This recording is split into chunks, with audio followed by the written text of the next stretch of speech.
Welcome to Kenton's videos. Enjoy the video. You begin by confirming your phone supports Esim and that your carrier can provision one. This avoids wasted steps. Once done, backup contacts and note your carrier account details, and AMASO activation is smooth. Next, request the carrier's Esim QR code or activation code.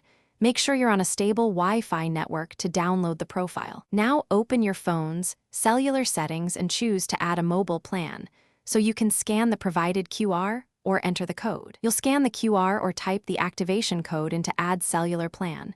Do this carefully because a single-digit mistake can block activation. After the profile downloads, label the new line so you can distinguish plans, personal, work, or travel, and set your defaults for voice, messages, and mobile data according to usage. Make sure to monitor the activation status. Some carriers activate instantly while others take several minutes. If prompted, restart the phone to finalize network registration and provisioning. You should now test voice, SMS, and mobile data on the Esim profile. Place a call and load a web page to confirm. If everything works, you can remove the physical SIM or keep it as a backup, but do not discard it until the Esim proves reliable.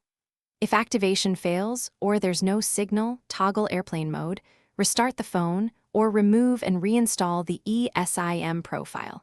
Finally, contact your carrier with your activation code and AMA so they can troubleshoot or reissue the Esim.